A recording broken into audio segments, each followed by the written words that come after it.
As a young citizen of India, armed with technology, knowledge, and love for my nation, with a vision of transforming India into a developed nation, I'm joining Shobhit University. What about you? To all the participants from India and abroad to this international webinar series.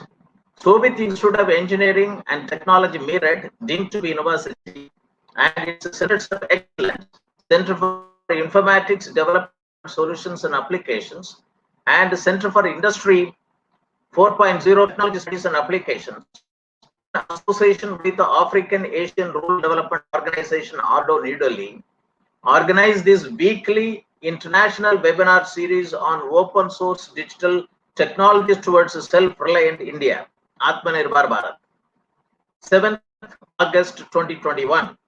On behalf of the Honorable Chancellor, His Excellency the Secretary General, ARDO, New Delhi, Honorable Vice Chancellor, the faculty members of the university, and on my behalf, and as Professor Emeritus and Chairman of Centers of Excellence, Center for Agriculture Informatics and E-Governance Research Studies, Center for Agri-Business and Disaster Management Studies, Center for Informatics Development Solutions and Application, and Center for Industry 4.0 Technology Studies and Application.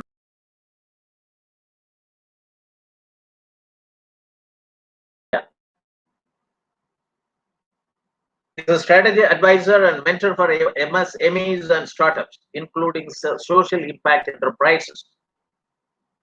Today's topic is Indian startups, reflections and possible policy interventions needed for scaling up to Gram Panchayat. It's a very important topic today. Indian startups, reflections and possible policy interventions needed for scaling up to Gram Panchayat. I wish to inform the participants that under this international webinar series, these two centers of excellence, CIDSA and CITSA, have organized 38 lectures so far. Namely, open technologies to provision simple and economical IT infrastructure, a roadmap for students using free and open source software and reaching goals of Atmanirbhar Bharat.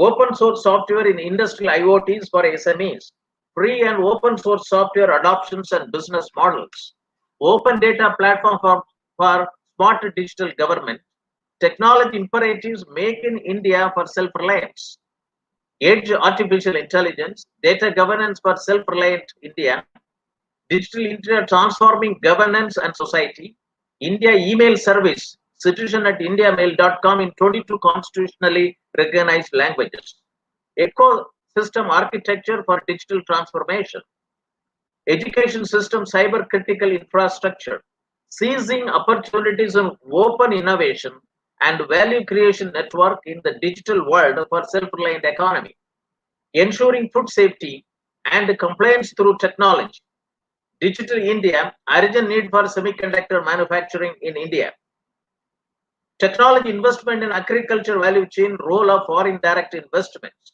entrepreneurship and skill development, artificial intelligence design pathways, rise of platform economy, revisiting value chain governance, era of automation, industrial robotics, and Industry 4.0 Indo-German perspective of technology transfer, skill gap analysis, and opportunities. Role of artificial intelligence in healthcare, current developments in diagnosis and vaccine research, digital agri-tech and agri-startup perspective, health informatics network value chain, e-health system and beyond. Leveraging emerging technology for ensuring transparent and traceable agri and food supply chain. Unleash the power of citizen development for enterprise software development. E-governance models towards sustained quality service to citizens backed up by technology. Indian MSME to adopt Industry 4.0 technology capabilities, urgent need for mentorship and accelerator programs.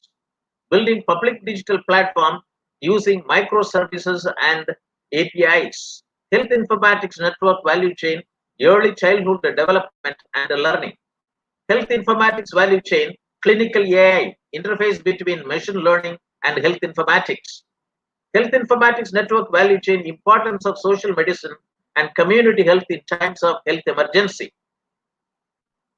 G filter, gravity filter, a simple low cost solution to the drinking water treatment in rural India. Open source GovTech startups empowering growth with automation. Digital transformation in small enterprises and small businesses of India, challenges and opportunities. National Digital Twine Program needed for a robust geospatial infrastructure. Industry 4.0 in MSMEs. Benefits of indigenously developed Collab CAD software from NIC. Mass serialization and anti-counterfeiting solution to fight illicit trade. Cybersecurity risk, challenges and solutions, intelligence approach to reduce the cyber risk. New Internet IPv6 root server toward Atmanirbhar Connected Bharat. Today is 39th edition of this very important webinar series. The talk will be by our guest speaker, Shri Ajay Muttreja, strategy advisor and mentor for MSMEs and startups, including social impact enterprises. The topic is Indian startups, reflections and possible policy intervention needed for scaling up to Gram Panchayat. Dear participants, the keywords please note down: startup, policy intervention, reflections, scaling up, and Gram Panchayat. To recall, in this webinar series, the university has hosted about 13 talks related to startups in the following webinar series. We conduct 2 webinar series every week.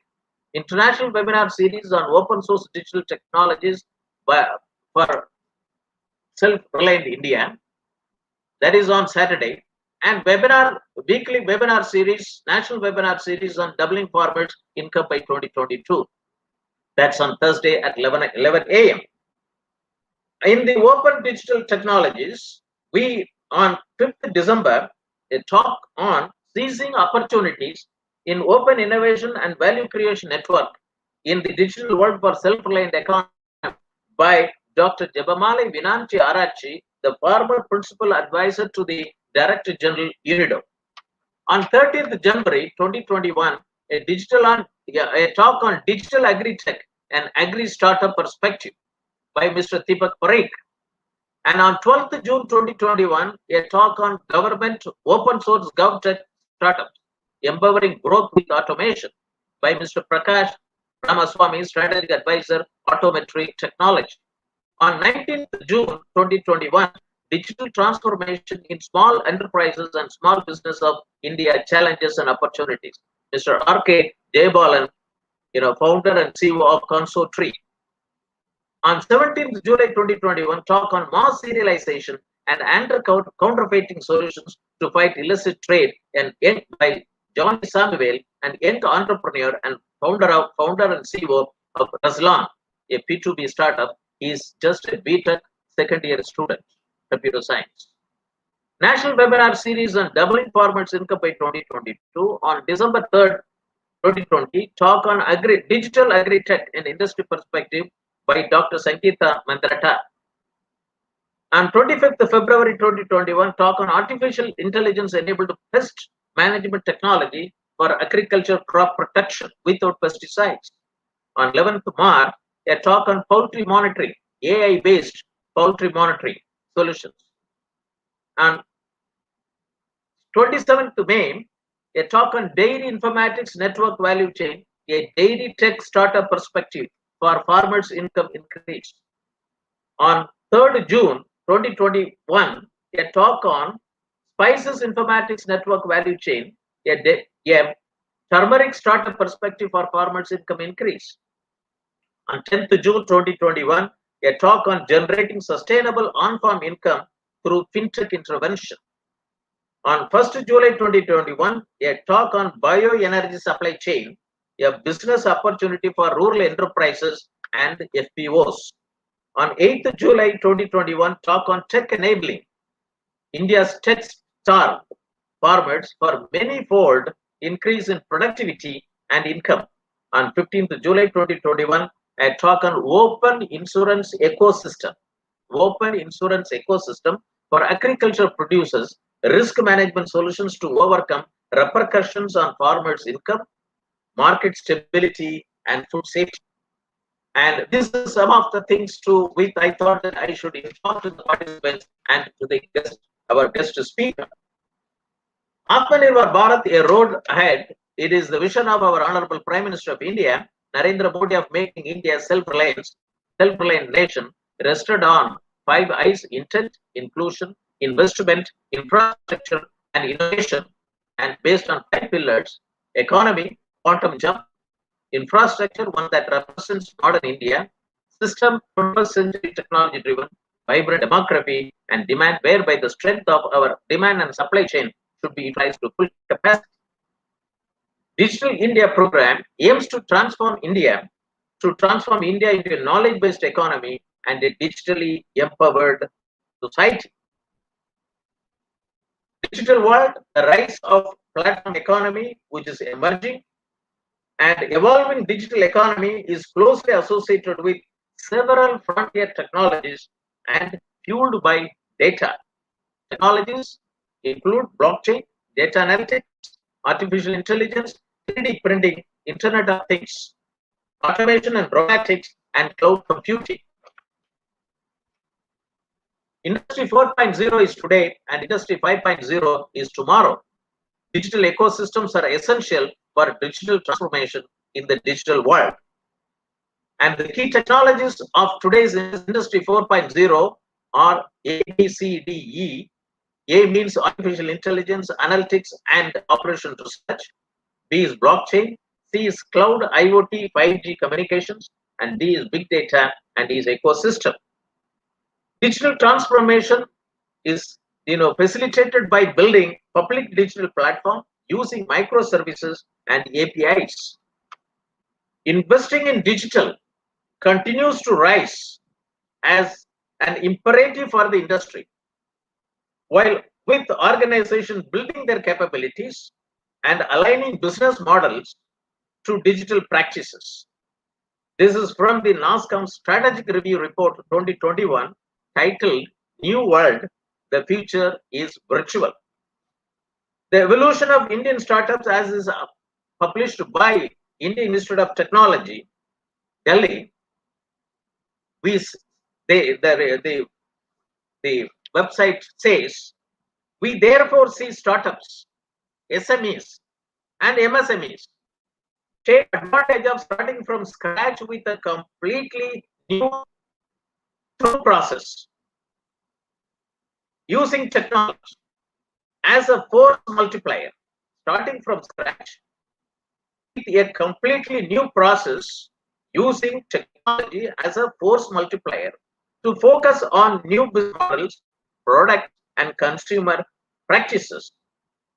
There is a huge need for innovative technological solutions, particularly those that alleviate poverty and benefit a large number of people. Set up startup Indian ecosystem in India.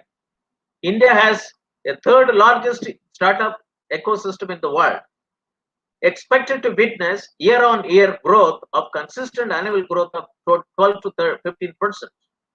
India has got about 50,000 startups in India in 2018, and around 8,900 to 9,300 of these are technology-led startups. 1,300 new tech startups were born in 2019 alone, implying there are 2 to 3 tech startups born every day. This is from the website, Government of India's website, startupindia.gov.in. However, the government has recognized, according to the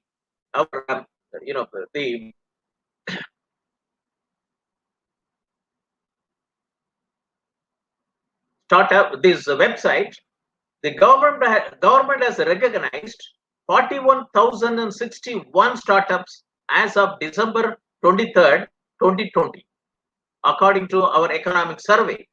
With the government opening of the space sector for private players, there are more than 40 startups working on space and satellite projects. The pace for growth in the startup ecosystem has increased to 15% year on year in 2018, while the growth of number of incubators and accelerators have grown to 11%. Significantly, the number of women entrepreneurs stood at 14% and up from 10% and 11% in the previous 2 years. Startup in the country has been able to create an estimated 40,000 new jobs over the year, taking the total jobs in the startup ecosystem to 1.6 to 1.7 lakh. Bangalore has been listed within the world's 20 leading startup cities in the 2019 Startup Genome Project ranking. It is also ranked one of the world's 5 fastest growing startup cities. Drivers of startup ecosystem are corporate connect, government connect, and also that over 26 states in India have startup policies. Startup founders and venture capitalists have written to our Honorable Prime Minister Narendra Modi on 6th August 2021, according to Economic Times newspaper. They have written on direct overseas listing of Indian companies. The current inability of unlisted companies to tap international markets for raising capital is an impediment to growth, and most Indian startups do not have a level playing field with their foreign counterparts. It also leads to migration of startups outside India or flipping.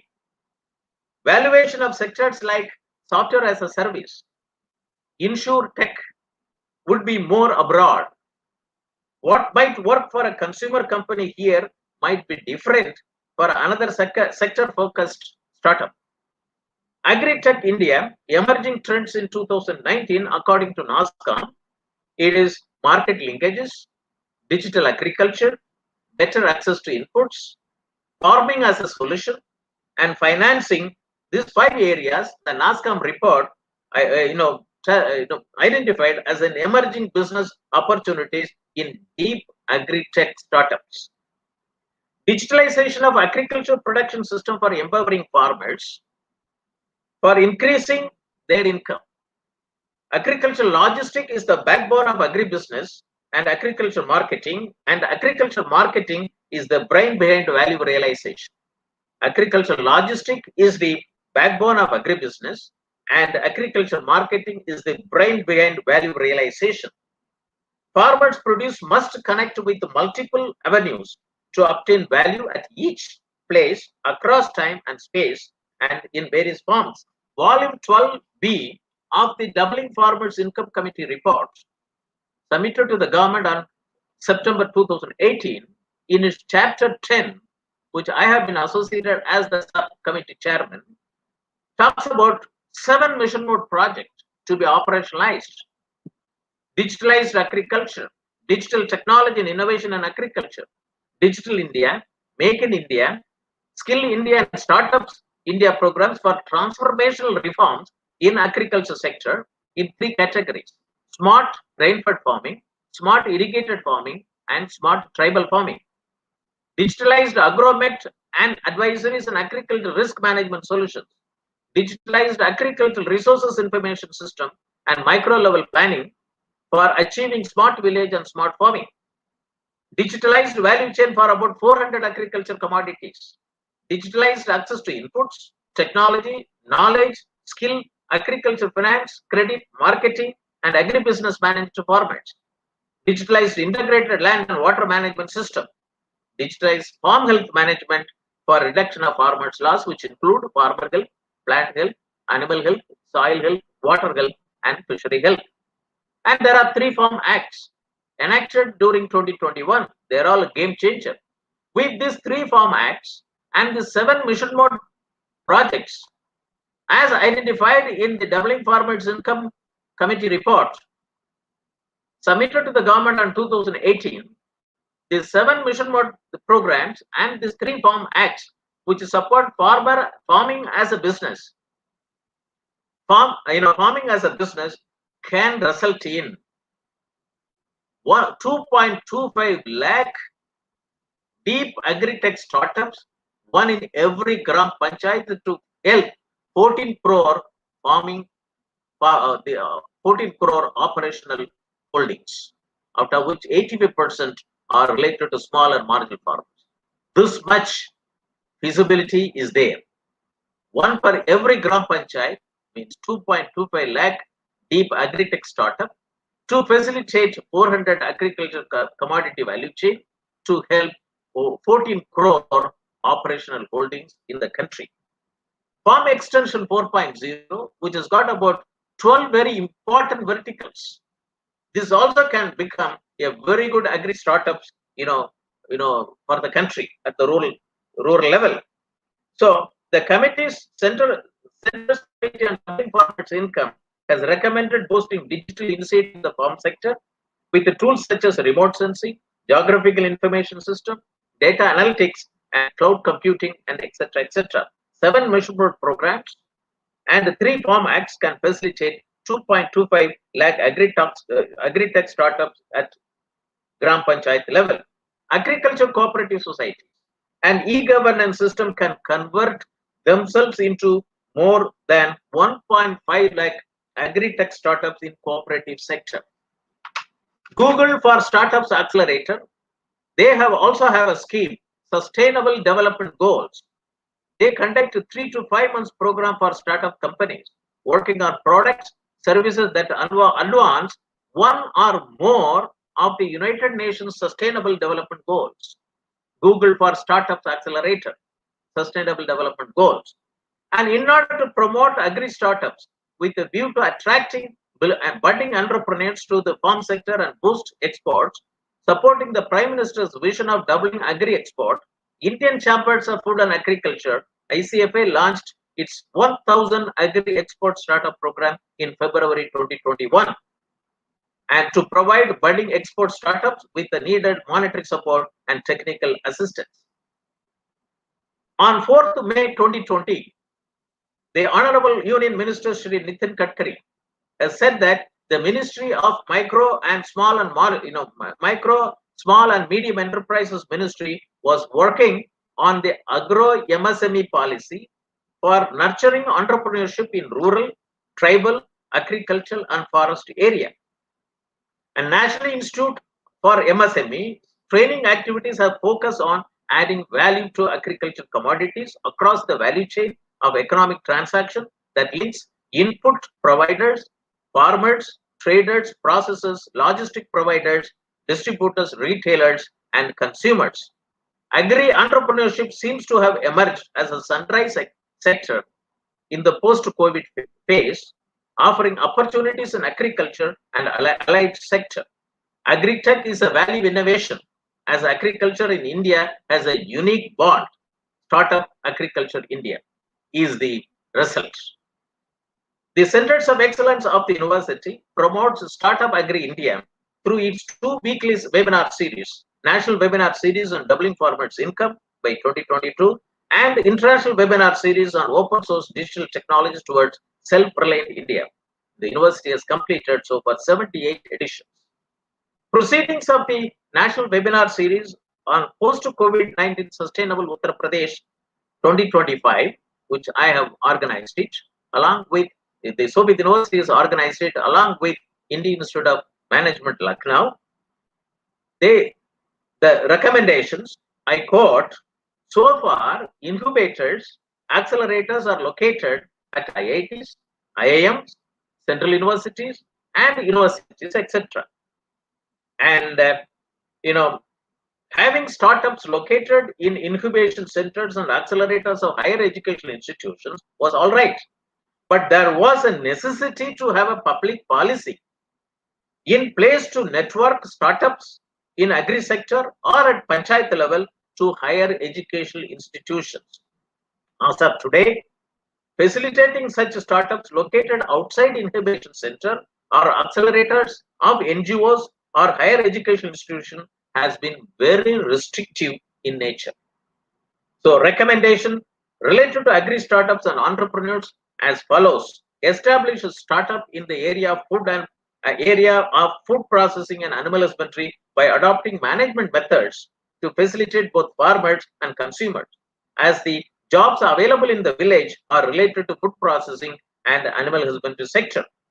Agree of MSME, promotion of MSME, economically fruitful in villages, facilitate entrepreneurs to join with ideas, and the university institution to provide required platform and tools to including research to translate their ideas into solutions and products for implementation. Krishi Vigyan Kendras has mentored institution for startups, network with agricultural universities and research institutions for transferring developed technologies to farmers for accessing through mobile phones. Need for tie-up by the startups with the technology companies. Necessity to have a public policy on incubators, accelerators to network startups in agriculture sector at panchayat level to higher education institutions. With this background, let us now turn to the address of our guest speaker, Shri Ajay Muttreja, strategy advisor and mentor for MSMEs and startups, including social impact enterprises. On the topic Indian startups, reflections and possible policy intervention needed for scaling up to Gram Panchayat. As per the synopsis provided by the guest speaker, he will share his ideas on opportunities for innovative partnership to create homegrown startups to solve basic problems of villages with customized solutions.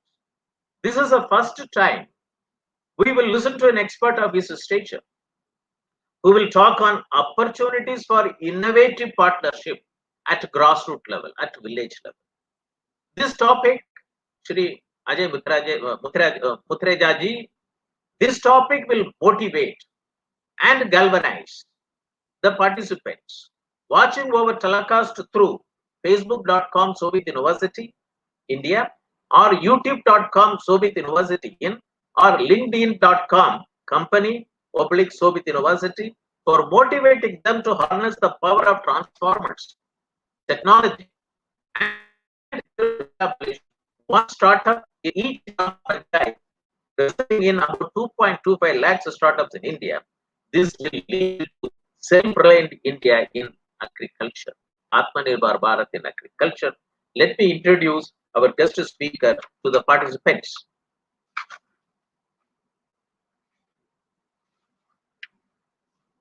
Mr. Ajay Muttreja is the strategy advisor and mentor for MSMEs and startups, including social impact enterprises, former CEO and board member of Tecnova India Private Limited, and former industry advisor to Royal Government of Bhutan.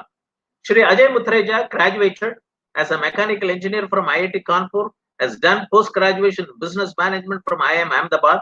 Currently, he is a strategy advisor and mentor for MSMEs and startups since his retirement in 2016 as the CEO of and board member of Tecnova. Shri Ajay Muttreja supports many Indian government bodies, incubators, accelerators, innovation centers, angel investors, venture capital funds, educational institutions, and startups, including social impact enterprises, as their strategic advisor, mentor, jury, investment expert, think tank, and hand-holding virtual partner. He is a member, National Startup Committee of FICCI. Shri Ajay Muttreja retired in 2016 as the CEO and board member of Tecnova India Technology Transfer and India Market Entry Strategy Consulting Company.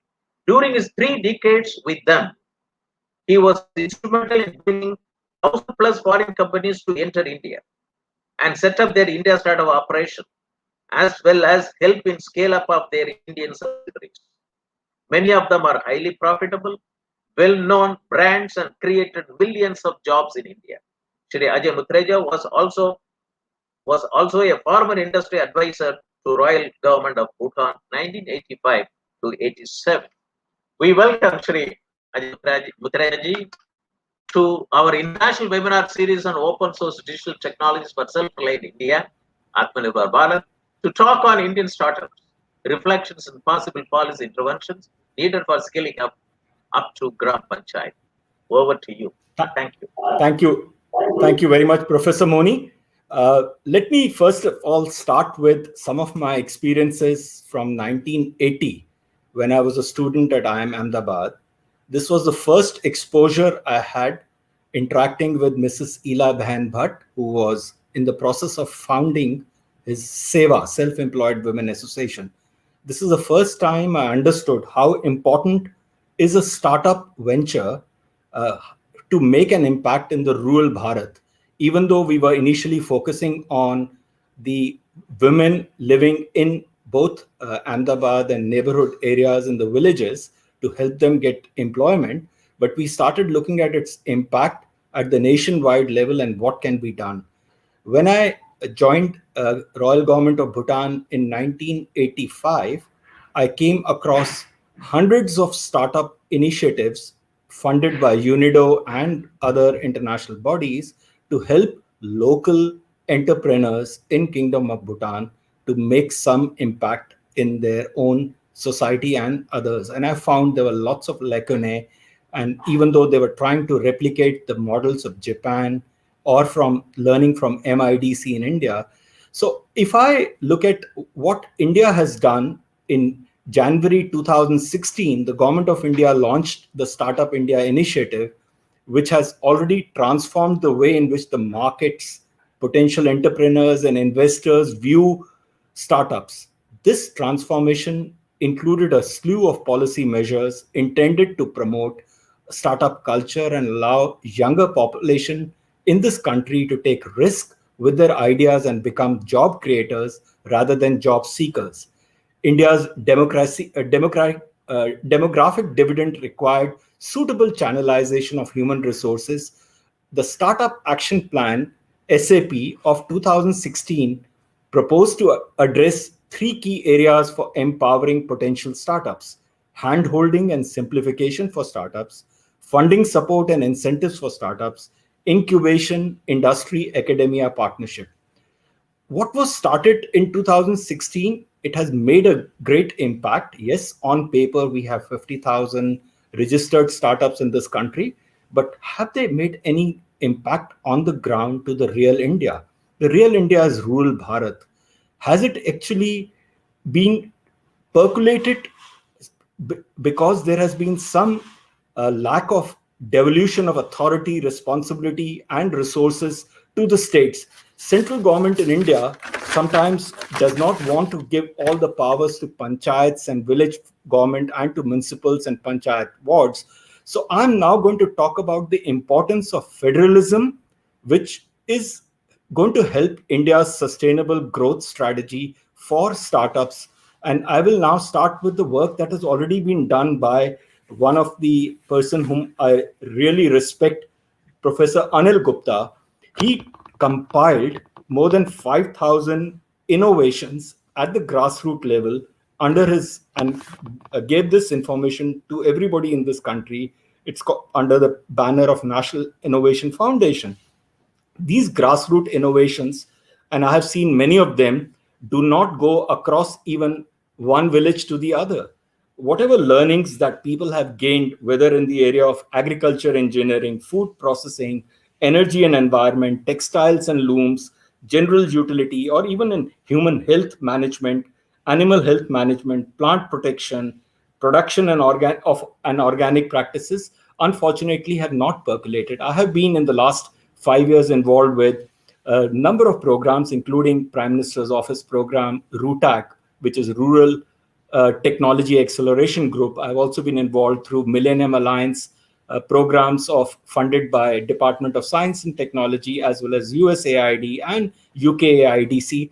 And I have seen that many of these innovators who are coming in the front are either incubated, as mentioned by Professor Moni, at IITs or at IIMs or in well-known universities in tier 1 or mainly in metro cities. What can we do differently? So in my today's conversation, I'm actually going to be looking at what has been done at the grassroots level. I'll try and give a few reflections from my experience of working with some large NGOs in the both e-health delivery mechanism. How can frugal innovations solve the problem of people living in remote areas, in areas where there is no road even today? And how can we solve some problems by using Indian innovations? So I will start talking about basically areas revolving around village entrepreneurship. Now, to promote village entrepreneurship, some initiatives have already been done by NABARD, by NEB, NBFCs, non-banking financial corporations, many NGOs. But have they worked in isolation? Are they working in silos?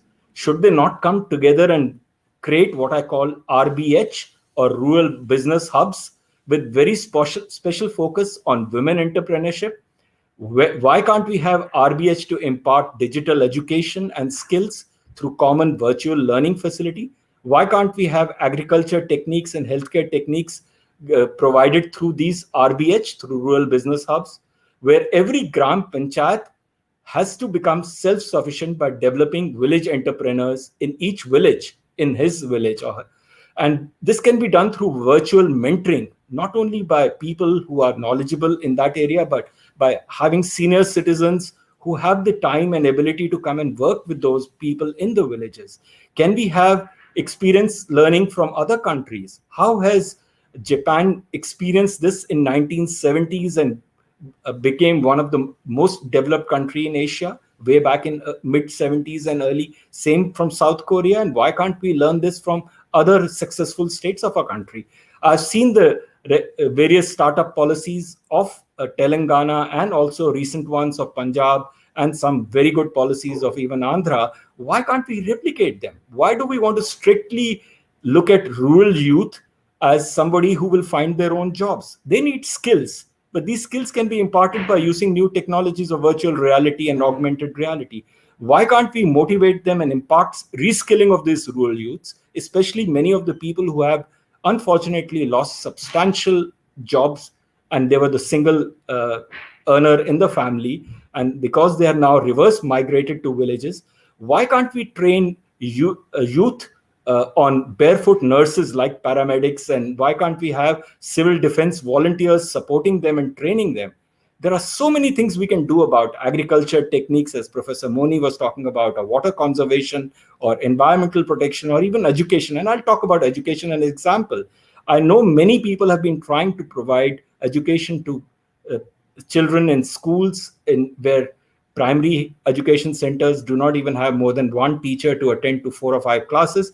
We cannot do this. We have to first provide them what I call the life skills. We have to provide them, help them to become more self-confident, help them to understand what they can do outside their own village, instead of just following the footsteps of their parents, who many of them are just now workers in somebody else's agriculture farm, because over a period of time, many of them have lost their wealth of land that they had because of multiple problems, including problems of health, especially in the pandemic. Now, to make all these successful things happen in any village, you have to have what I call a collaborative, co-creative, innovative methodologies. And one methodology that I think has been tried successfully in few places is to look at which are the nearest SME clusters. So if I look at 5 or 6 clusters in this country, the most successful ones which have impacted villages within 100 to 200 kilometer radius are clusters in Batala, in Ludhiana, in Tirupur, and in Morbi in Gujarat. What they have done is these small and medium enterprises have not only created employment and have become world-class both in terms of quality and standards, they have been able to raise funds, not just microfinance, but they've been able to raise debts, and some of them have been able to also get funding by angel investors. And now they have the ability to impart and create the entire ecosystem of rural business hubs in the neighborhood. So if we look at the model startup hubs that we can create in each district, it can start off with places like Batala, Ludhiana, Tirupur, and Morbi in the nearest villages.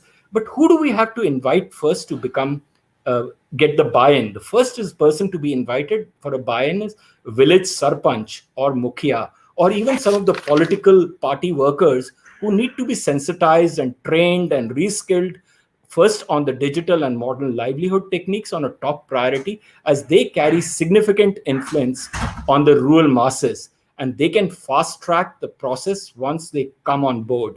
Then we need to have it promoted. Who is better than promoting these entire initiatives? The television and the movie artist of that local village or of the local district or the state. you cannot have a non-Bihari person coming and promoting these great entrepreneurship events or the initiatives we are taking. So the rural business hub schemes have to be promoted not only by state governments or union governments, but promoted by entrepreneurship amongst rural youth by these television and movie artists who will become the brand ambassadors to push the message forward. And then to show success stories of people who live in that area. Nobody believes that if someone has made a success story of becoming a unicorn, they can become that in a village. You have to find the nearest village or in that district where someone has become successful and they have used those training imparted to them. And these huge initiatives or interventions to develop model startup hubs, at least one in each district, where technology showcase or other initiatives like clean water, dairy development initiatives can be brought in, and the people can see and experience, and then they will replicate that. We can also work on common service centers, which are there in every district and in most villages. Why can't we use these common service centers for reskilling some of our youth? Why can't we use them for bringing some kind of a similar business model that Dr. Kurian started on NDDB or Fab India started on their own farmers cooperative movement?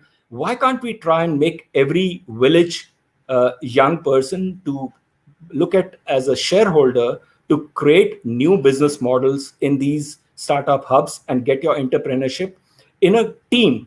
Everybody we know cannot be successful individually, so we need teams, but we have to solve the local problems by local people utilizing the local youth. We cannot bring in startup entrepreneurs to come from a city and come and work in a village. There will be a failure. It will not be adopted and it will not create the jobs that it's supposed to. If I go back to one of the other schemes of Government of India, which unfortunately has also been a big failure, and it's called Aspire. The Aspire was a scheme for promotion of innovation, rural industries and entrepreneurship. It was promoted by Ministry of MSME. It was launched to set up a network of technology centers and to set up incubation centers to accelerate entrepreneurship and also to promote startups for innovation in agro industries. It has done some work in agro industries, but has it achieved the creation of new jobs and has it reduced the unemployment? I don't believe so.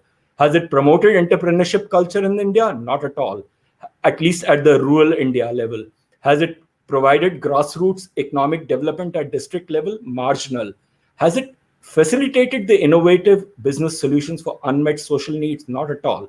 So what do we have to do? We have to now look at how do we promote innovation to further strengthen the competitiveness of micro, small, medium enterprises at the grassroots level in the rural villages of our country. And the future of India is all in the villages.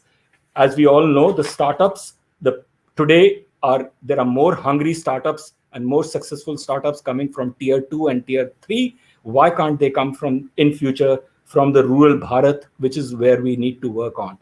Some of the Government of India schemes in the past have also been to promote livelihood business incubators. They were started in 2014 to set up various these incubators by NSIC, KVIC or COIR board or any other institution, agencies of Government of India or state government on its own or by the agency scheme for promotion of innovation, entrepreneurship, agro-industry and agro-industry organization. I think one of the problem Government of India has is they want to work without corporates. They want to work without understanding the real need of the country. There is money available. There are corporates available. You talked about Google, but I know 6 other organizations who are trying to solve the problem of reverse migrants, trying to get youth from the villages to get involved. And these are not just NGOs, and there are many.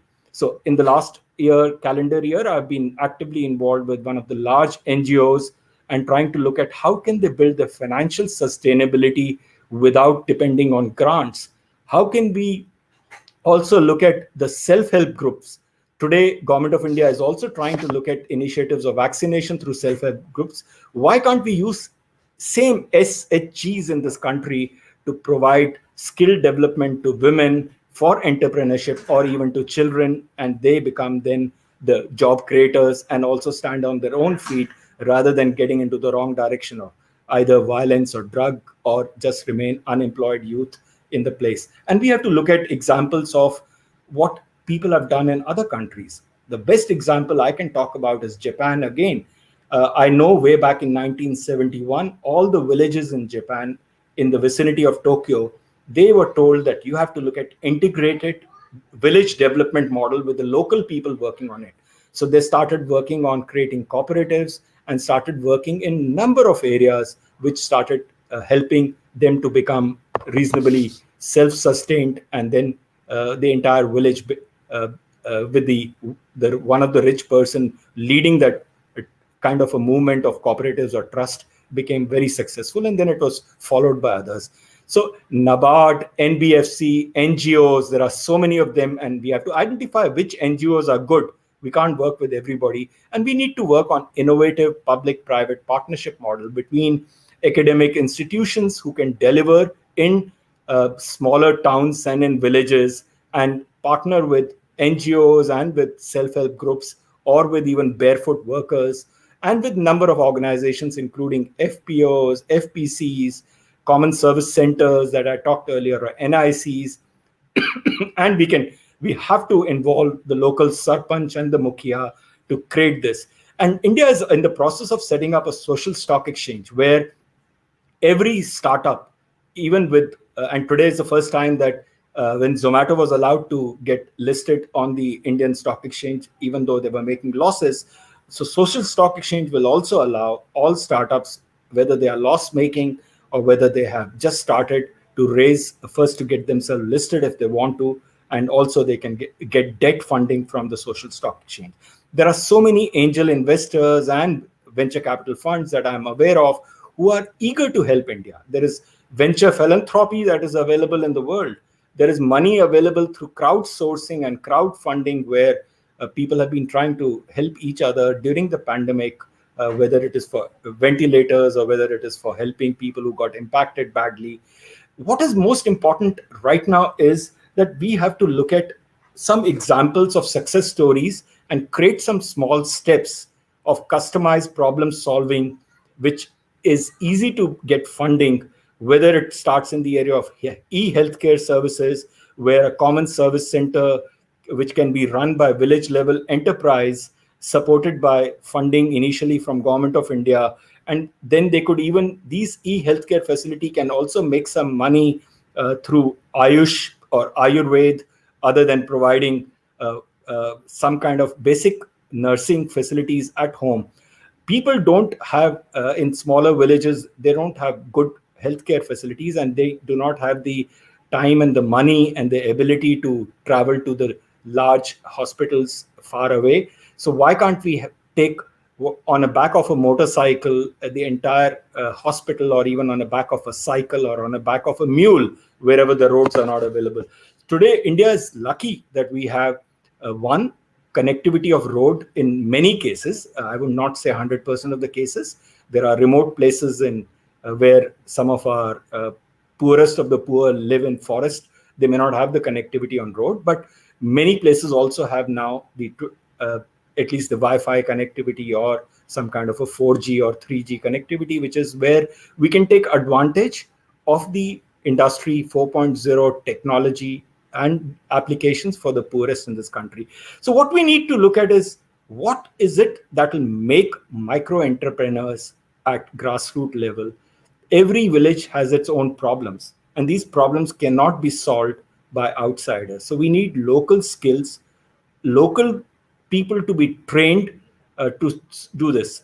One example I had seen in place in Andhra, where the entire village was managed by local funding. They were initially given some infrastructure fund support, and after that they looked at whether it is solar panels to be installed, whether it is clean water to be done, sanitization, whether it is improvement of skill development and building confidence level for children to be able to face the world, helping the local agriculture economy, trying to look at a big basket of approach to buy everything in economic, using economy of scale, trying to help them in the e-marketing. And eBay has also done this work, and so is many others. So I don't want to be specific on one.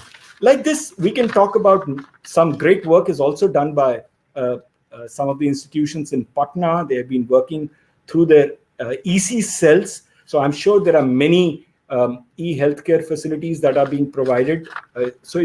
We don't have to only look at what IITs can do. I think what is also important is that we need to now look at where can we take these small initiatives to make an impact in the country, and what policy interventions do we need to do. And whatever I've said so far does not require any major changes. It just requires collaborating, bringing them together, trying to bring the youth in Bharat, rural Bharat, who have amazing entrepreneurial talent. Our problem in India is that instead of trying to transform tomorrow today, we are trying to just reinvent the wheel every time. Let's try and forget reinventing the wheel. Instead, co-create, co-collaborate, and build on the work that has already been done. So whether it's Professor Anil Gupta's compilation of all the work done on grassroots innovations in the Indian villages by National Innovation Foundation, or whether it is work done by other institutions. I've been also involved with NRDC for the last 4 years, and I've seen the kind of innovations they have. They just don't know how to monetize those innovations. The technologies they have, very little of them have been so far licensed, and they have low revenue because they have not been able to take it forward. Same, I've been involved with CSIR, all the labs in this country and all the innovations in the country, including the grassroots innovations and what has been done on agriculture. Unfortunately, the impact is low because everybody loves to work in silos. All ministries try and look at what they can do alone rather than combining the impact they can make. So innovation should lead to a more inclusive and sustainable world. And it can only be done when we look at what is the social return on investment of any innovation. So digital integration for social transformation is important as long as it has inclusive innovation for inclusive growth.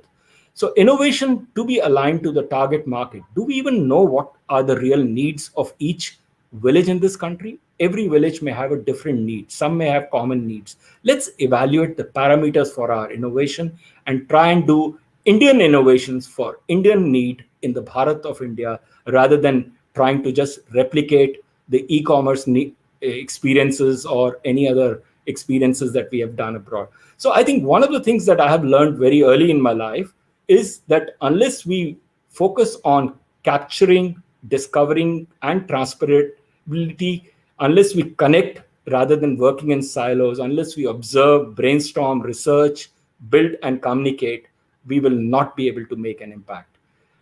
I'm happy to take more questions, but I can keep talking on each of those examples that I've talked about. I also believe we don't even have a single Indian industry association which is focusing on the Bharat, the needs of Startup India for Bharat.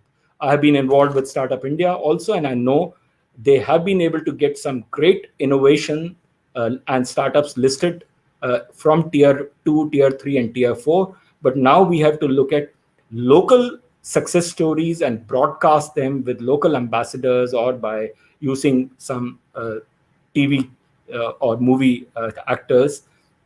And we have to involve senior citizens. We have to, who have some time and energy to focus on. We have to have the right NGOs, which industry associations can find. And we have to look at what can we do to change the Indian government policies. I would stop for questions if there are any, and I can continue if there aren't any. Very much, Shri Ajay Muttreja ji, that you have listed out, and you also spoken from your heart that why we are not looking at villages. And I'm also very happy that that I also talked about the same length, and you have exploded in much more, vigorously, in more in depth. That this is a time has come that we have to look into the village needs and how to build them up for self-sufficiency. And I think if the queries are there, Mr. Manish will put it. Otherwise, let me summarize what you have, talked about to the for the benefits of the participants. That you said it very nicely that how you have started your journey when you are, the student of Indian Institute of Management and the bar, and you started your, understanding of startups, development by working with the Seva. And I'm also very happy that I also studied, understood the Seva, and also that, this is their achievement of Rudy, that this bringing in Gujarat Rudy is different. Is, I think I'm not able to have the meaning, but that the acronym which they put it is that rural urban integration. And from that I went there as from the when I was in service. There's an UDP program which they were doing it for skilling the rural woman on computer hardware, because computer, in Gujarat, when the person, Honorable Prime Minister, when he was the Chief Minister, he has operationalized the digital, by putting one VSAT in every village of Gujarat, and to facilitate the operationalization of AgriSnet project, Agriculture Information System project, which I was instrumental in getting the proposal scheme approved from the Department of Agriculture and Cooperation when I was the Deputy Director General, Agricultural Informatics. And through 95, big conference in Vigyan Bhavan, I was that, instrumental, to bring out an IT blueprint for agricultural sector, 15 informatics network, Agmar Net, AgriSnet, BirdNet, Fishery Net, and so on and so forth. I'm very happy that today, because of those work which has been initiated in 95, today India is an IT in agriculture is visible to the whole world. And that made me to convert all my experience as an academic program to establish 4 centers of excellence after my retirement in the university, Soviet Institute of Engineering Technology. This is the first private university in the whole world to have a center for agricultural informatics and e-governance systems. To train, to reskill and skill agricultural graduates and rural youths to get into agriculture through IT in agriculture. And COVID situation has created a fantastic situation to make people to work in agriculture sector. India can become a big, agriculture food bowl for the entire world, because we have 365 days in sunshine, and then more than 127 agriculture climatic zones, more than 400 agriculture commodities, and we don't have a good value chain. That's a problem.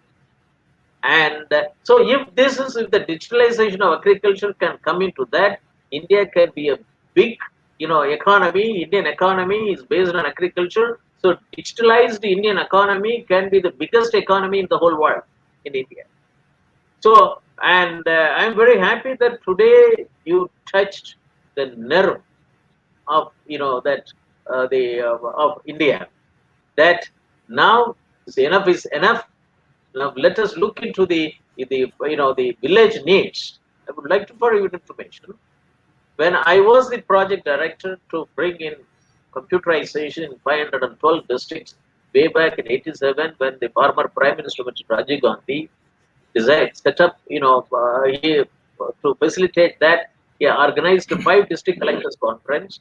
I was asked to present the need of district information system. Based on my first study in the state of Kerala, and I presented in the 5 district collectors conference 28 sectoral database development program, and the district collectors conference has given an recommendation that the district information system program should include a comprehensive village level information system, 87. So 29 programs as a project director of district information system in 512 districts. It was reports, everything was, written, submitted, and in Sigma, that in 512 districts, the Informatics revolution was done at that time with technology available on that time. But unfortunately, today we have technologies, we have tools, but we lost our information system building capability. We are not in a position to know what is the need of a village. Till now, the comprehensive village information system is not developed. If this would have been done at that time, for the last 25, 30 years, and today with the application of artificial intelligence, big data analytics would have been a biggest boon for this country. Which is, I have done my entire career, but as a single man, speaking everywhere the need. That's why when I was given the chance to be the chairman of 2 subcommittees in the Doubling Farmers Income Committee report, I've injected all the ideas and made it as a 7 mission mode programs. Comprehensive agricultural resources information system. We don't have what is available on the ground, below the ground, and above the ground. Farm-wise, farmer-wise. We don't have a national farmers data in the country. We don't have a comprehensive information needs of the farmer. What for the last 20 years? What is the real problem of agriculture? With respect to small farmers, with each farm, why he has deviated from applying best practices? Why the productivity has gone down? Why the agriculture marketing is not taking place? Why there is no farm-wise planning? What is happening with the block agriculture officer? What is happening with the Krishi Vigyan Kendra? What is happening with agriculture colleges? These are all some of the things that, and then there is no, sustainable agriculture and rural development planning, development. There are about 13,000 officers, 6,500 officers as block rural development officer, 6,500 block agriculture officers. They don't talk to each other, silos.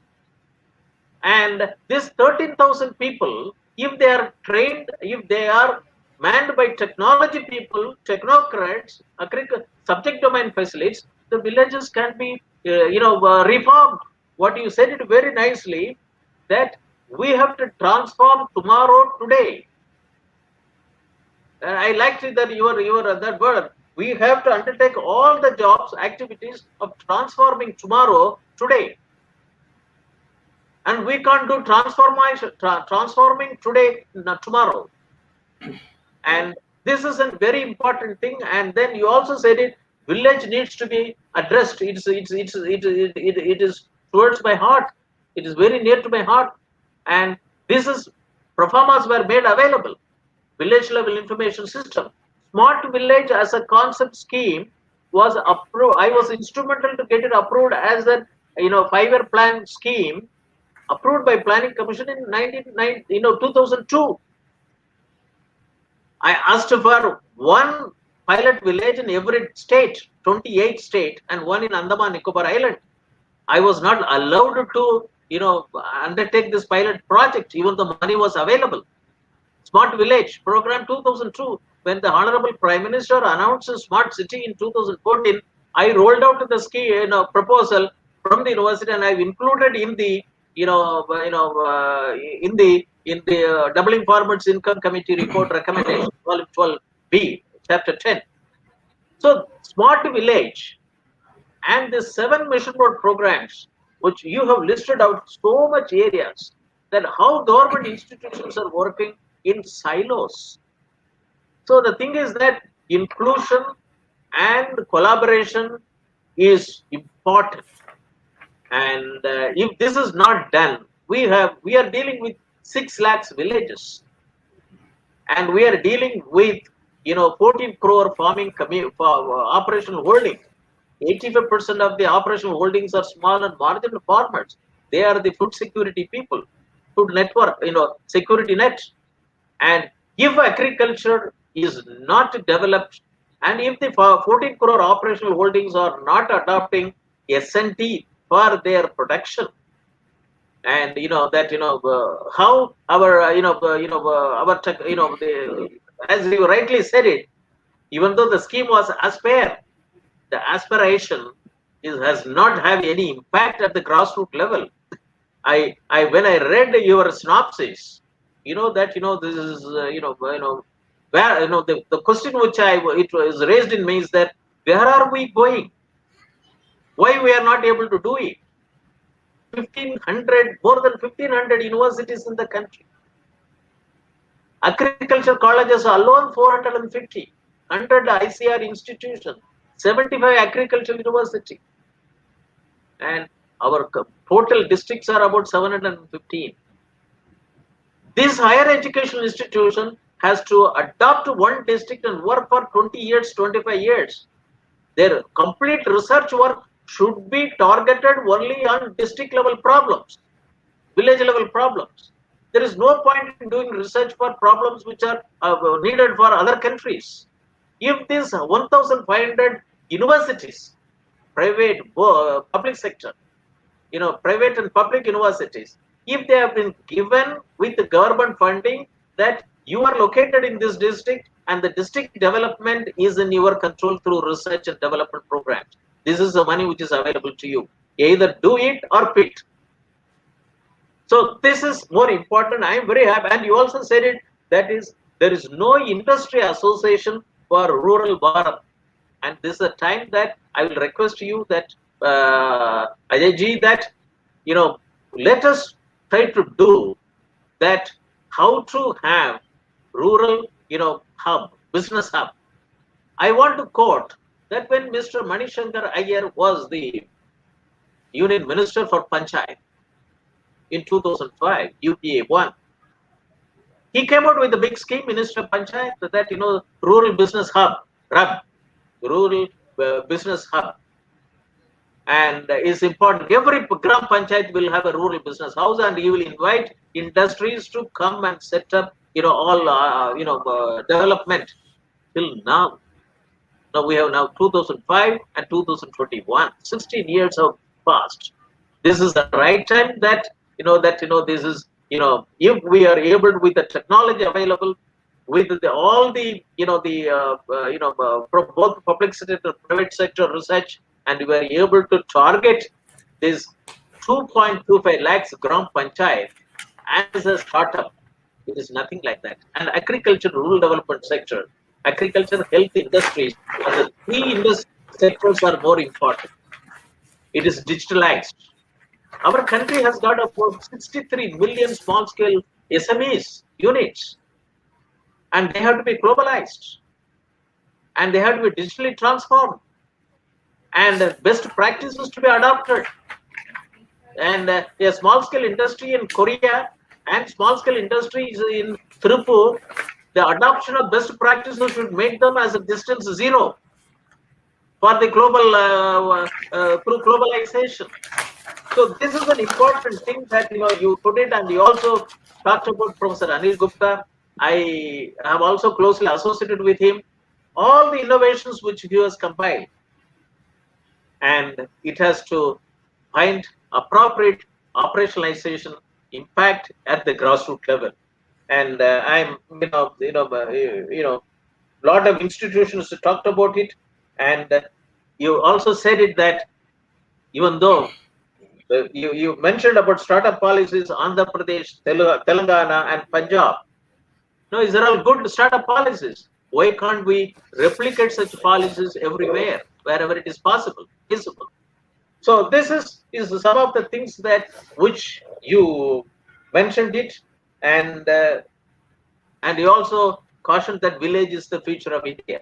Even though our father of nation, Mahatma Gandhi, said it that the road for development of India goes through village, and it's very important.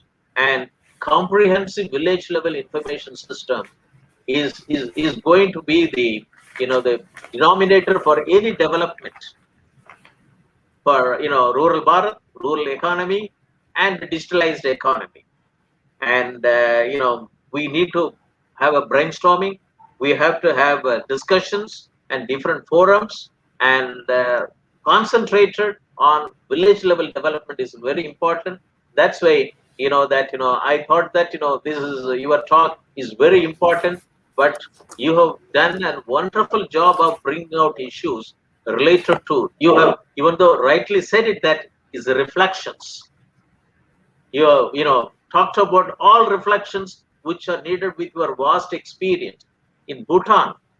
So many decades back, they started working on it.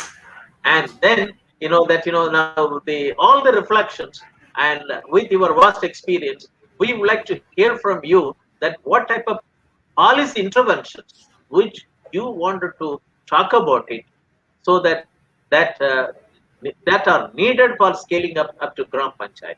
Over to Ajay.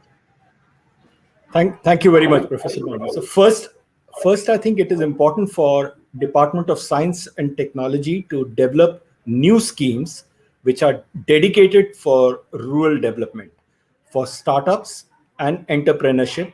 So one of the things we can easily do is look at what is the existing entrepreneurship activity that is going on, what level of skills are required for self-sufficiency of that village. They could be very simple skills, could be just training someone to become a better electrician or become a better plumber, or even solve some problems of masonry to help them also earn extra money. Today in most villages, those reverse migrants who have gone back, if they earn 500 rupees a day, that is good enough for them to not get to at least continue to live their life with their family in their village.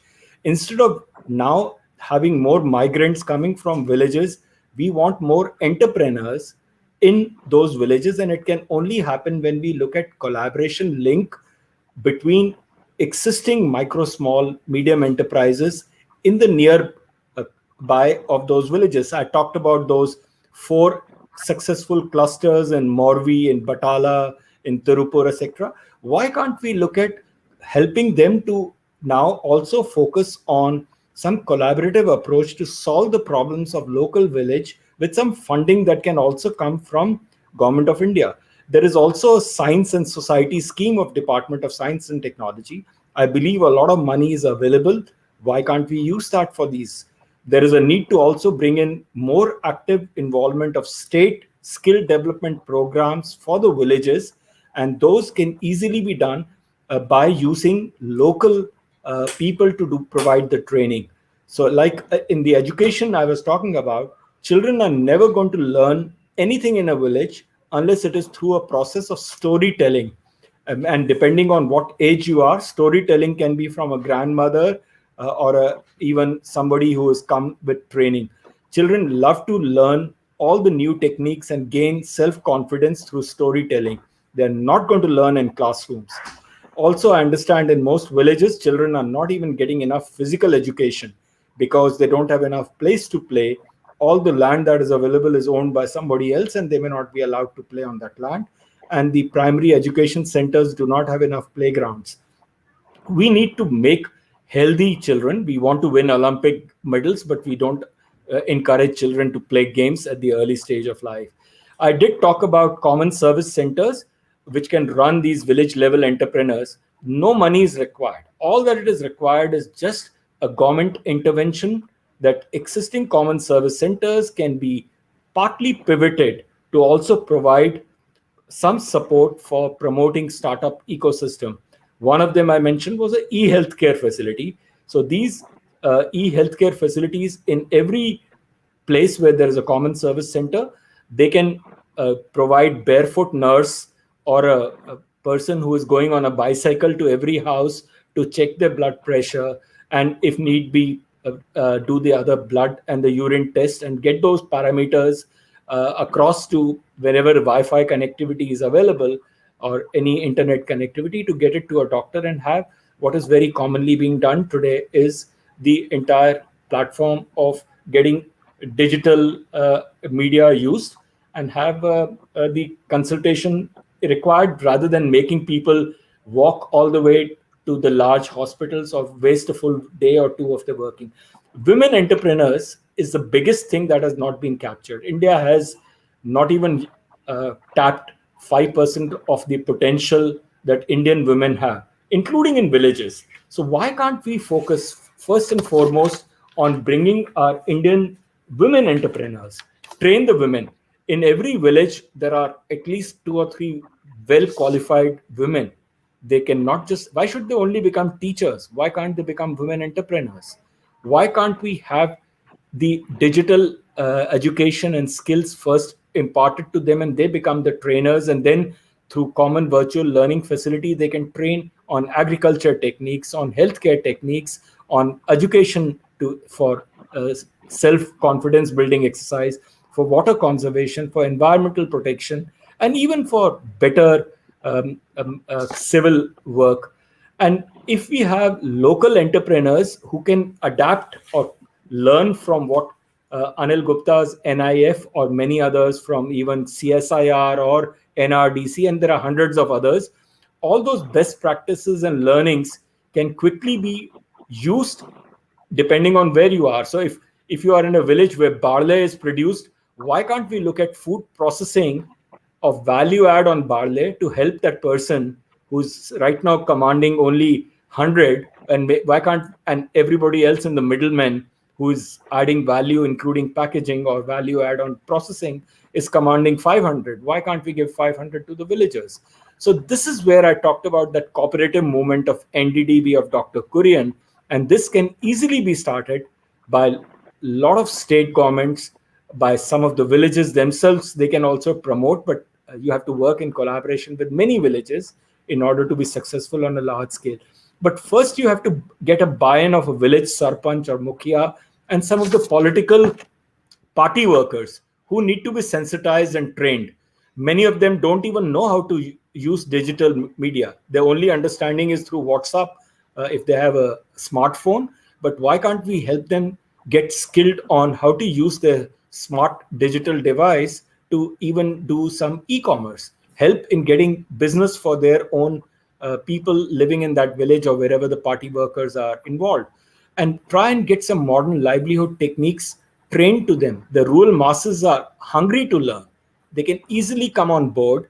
All they need is somebody who they respect, and everybody respects a television or a movie artist. So if you can find someone who comes and promotes these new entrepreneurship activity and show one or two case examples in vicinity, in that district, or even in the vicinity, or in that even state. If I show one success story of Jharkhand to all the villagers in the poorest village, I'm sure there'll be 5 extra entrepreneurs who want to come forward. Then we need to handhold them. We go back to the whole program that India's startup ecosystem was supposed to build. We cannot leave them and say, oh, it's a great idea, now you do it. They need to be handheld. So if I go back to what was started as SAP, the Startup Action Plan, how do you handhold and make them understand that their idea can move forward? They need mentoring, they need support. They also need some funding support and incentives, and they need some incubation and industry academia partnership, which you rightly said can be done by every district university. And even if it is not a university, it doesn't matter. I think some of the students now are extremely smart to do entrepreneurship activity when they are even in 12 or 14-year-old. Why do we wait for them to become 18 years old? I think start building this new business model of creating startup ecosystem in the rural India, in the rural Bharat, when they are as quickly as they're willing to learn. One of the startup that I'm mentoring, it happens to be in Gandhinagar in Ahmedabad. He started making drones at the age of 7 years, and he came out and pivoted that, and today he's 14 years or 15 years old, and I've been mentoring him. He's developed drones which are sold to Indian defense. It can identify where the bomb is there, and it can blast that bomb through the, so it's a mining identification by a drone and also blasting without having anybody killed. And this is being tested by people in different parts of the world, including in Middle East countries. So let's not underestimate a 10-year-old young boy or a girl. I'm sure they can be also job creators. And this young boy tells me today he has hired some 17 people under him. On full-time and part-time is some 20 odd people. Why can't we do that? We need to handhold them. We need to have mentors. We need to have some senior citizens who either through association keep providing them information on what funding is available, what are the new government policies. And we need to provide some voluntary support to help them connect with the industry, connect with the potential end customers, help them understand what changes do they need to make in their business model of go to market. Even if they fail, it doesn't matter. 70-80% of the livelihood creation by these livelihood business incubators at the village level, called rural business hubs, or even the model hubs that I was talking about for the startups, will really make an impact. If we can create, I would say, in every village in India, one rural business hub, to start with, one in every district, and graduate up to all the villages of the state, India is not going to be even looking at anything less than a 15% GDP growth, and we will be self-sufficient in many areas. We may still import whatever is required to be imported, but we can beat hollow the whole world. I genuinely believe what is written in those uh, almost 2-3,000 National Innovation Foundation grassroots innovations. They're desperately looking for people to scale them up. And what I mean by scale them up is just take the best examples of a village in a remote part of Jharkhand and see whether it can be replicated in Andhra, and can the Andhra experiences be replicated in Telangana. Why do we want to continue to live in those silos? And there are a number of things that can be done by NGOs, by even Sfurti clusters, by FPOs, by FPCs, other than NABARD, and many others. So I don't want to just talk about few examples. So much of work can be done on clean water. If we see the example of what state government of Odisha has done, remarkable. Today we have 24/7 water supply in the city of Puri, which is thanks to the initiative by the government and by some of the collaborative efforts made by the startup ecosystem there. Why can't it be done here? See, I have seen so many hungry innovators from tier 3 and tier 4, including I've gone to outskirts of Bhubaneswar. Kalinga Institute of Technology is well known. It is also funded by a number of initiatives where I am on the advisory board, whether it is BIRAC funded or Invent program. Many from Will Grow. I've seen those in Jaipur, the startup ecosystem of Startup Oasis, or Banasthali Vidyapeeth startup ecosystem. All the things we need to do is don't reinvent. Everywhere I go, I find people are trying to solve same problem by using some reinventing of wheel. I say, hey, this has already been done by somebody just 500 kilometers away. Oh, we didn't know about it. Same is happening in the state of West Bengal. I've spent a lot of time with probably 100 plus senior district industry officers, and also with people in the ministry, and looked at what they are doing. Unfortunately, everyone works in silos. West Bengal state government is reluctant to learn from Gujarat the best practices. How did Gujarat manage to come back so quickly from pandemic? Many of the companies are still growing at 20 to 30% year-on-year growth in same businesses that some of the companies in other parts of the country have shut down. So there's a lot we can learn from each other. Government of India has to make these changes because money and big initiatives have to come from the center, but state government has to take major initiatives too, and some of the village sarpanch and village people have to come forward. There are enough unemployed youth who are wasting their time loitering on the streets. I know children have nothing to do. So what do they do? If somebody has one mobile phone, all of them just congregate around that person and keep watching movies. If they have not even a mobile phone, they just stand on the roadsides or play and throw stones.